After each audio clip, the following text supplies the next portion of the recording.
A song for the pilgrims ascending to Jerusalem. When the Lord brought back his exiles to Jerusalem, it was like a dream.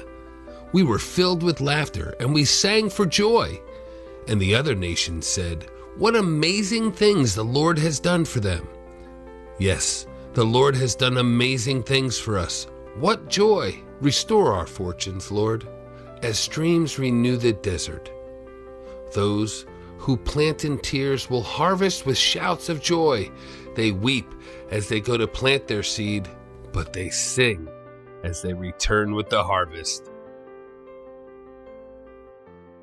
So it's interesting how things that you feel are a disadvantage in life really become God's way of like pulling you into Him. When I tell my story, I like to focus on sort of the fact of how much I hated church and how crazy I thought the people were and how crazy I thought my parents were from, ages to about ages 5 to maybe 10. I didn't understand why they were so happy at church and so miserable on Monday. I didn't understand, did they really believe this book? And so, as I mentioned, church was long. My parents were still in church every time the doors were open, but the programming wasn't child-centric. So we would be in church and we'd be trying to stay awake because it was an old theater, so the seats were like those collapsible seats, so you couldn't really sleep comfortably. If we got too noisy, there were 3 of us, if we got too noisy, we'd get pinched.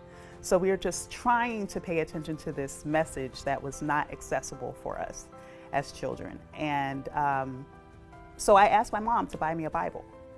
And she bought me a storybook Bible, but I was actually an avid reader. By age 8, I was like reading books I probably shouldn't have been reading, but I was an avid reader. So I was like, no, I want a real Bible. So she got me a King James version, but it had illustrations. And I'll tell you, the fact that it was a King James version is almost like when you watch a movie and everybody speaks with a British accent because they're aliens, and obviously aliens have a British accent, but it helped me to understand it as a story, but almost like it was a story from a foreign universe. And so when I read it, I experienced it as fantasy and as a narrative.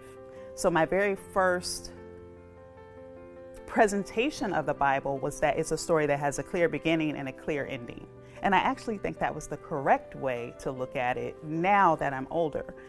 But I approached the Bible like, this book is incredible. And I'd be reading it, and like in the first book, there was like rapes and abductions, and like there was so much that an 8-year-old probably shouldn't be exposed to, that it was like delicious. Like I was like, do they know that I'm reading this? They totally know that I'm reading this. I don't think they know what it says. There was so much in Genesis that was just unbelievable to me. There was talking animals, and there was a catastrophic climate event, and I'm like, do they really believe this? So I'm looking up at the adults, and there's no way that they believe this. They never talk about this.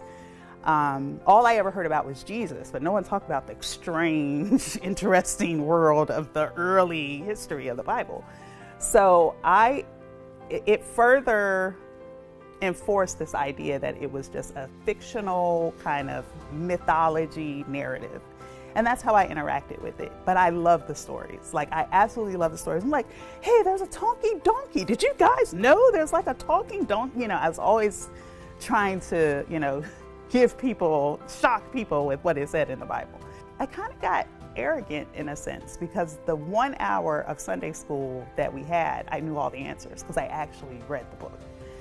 And people thought that I was like a good girl because I knew the Bible, but I really wasn't. I wasn't with the idea. I purposely made a decision in my heart that I would not accept Christ, because in my arrogance, in my skepticism, I just thought that they were emotional and they were not being logical. And it was an emotional kind of experience at church. That kind of governed most of my childhood.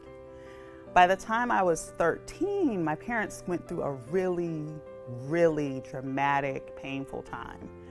And it was so insidious.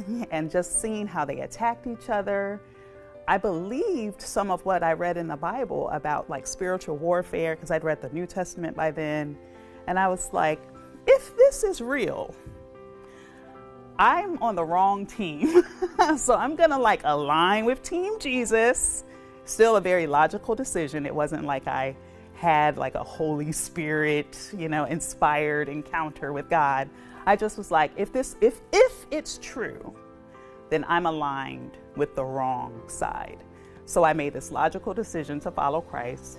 And so I still continue to read the fairy tale book of the Bible, but it wasn't impacting how I lived or how I made decisions, or even the decisions I was making as a teenager, which were pretty bad. But I went to church, I was a good girl on the surface. And so I got married early because that's what good girls do. And it ended up being a really difficult marriage. And about age 25, I just came to this feeling of just total desperation, almost wanting to die, because I felt like, what is the point of this? I go to church, I read the Bible, I pray sometimes for things that are like world peace, and like, it's not impacting my life. What is the point of this life? And so I actually did something I read in the Bible. I wasn't sure if it was the right way to do it, but in the Bible, at desperate times, people would lay prostrate before the Lord. And I prayed, I think maybe the first real prayer in my life where I prayed to an entity, almost expecting an answer. And I prayed and God, what is the point? I'm doing the things, but I don't know you, I don't feel you. My life isn't impacted. People say they love you. That concept, it doesn't make any sense to me. And before I got up, while I was still like praying, I just felt this overwhelming thought of seek me. Very clear, almost so clear that not only did I hear it, but I saw the letters in my brain, like written out, seek me, and I'm like, what if that was God? Like, what if that was God talking to me? So I allowed just a little bit of faith, like possibly, what if that was God talking to me? So I did what any rational person born in 1981 would do. I looked it up on Google. What does it mean to seek God? And it was amazing because all of the results were Bible verses. And there's so many Bible verses about seeking God that I realized it's a theme throughout the Bible from the very beginning to the very end. God is inviting us to exercise that muscle of faith in order to just seek Him. Like, we have to have some level of belief to initiate even the seeking. And so I determined to start the Bible all over. But this time, rather than reading it and enjoying it as a fictional narrative that's an epic story, I was like, I'm going to pay attention to two things: any nouns that refer to God and any verbs for what He did.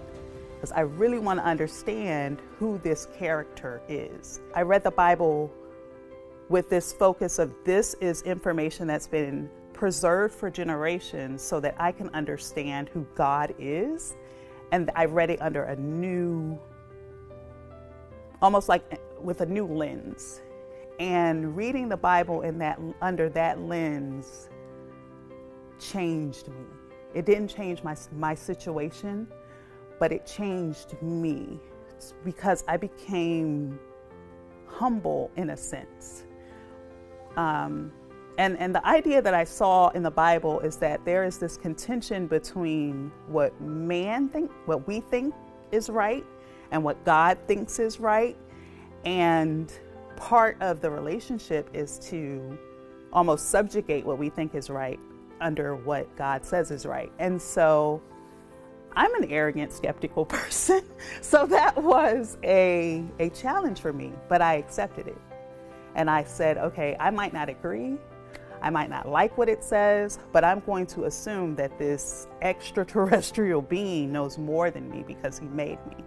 And my approach to life changed, because instead of just assuming I knew everything, I would assume I didn't. I wanted to resemble Christ. I wanted to love people who were hurtful towards me, and I wanted to be radically different. And that's who I am today. So I used to say, my name's Meek, but I'm not Meek at all, which is true. But now I'm striving to be that way. So that's how my story developed.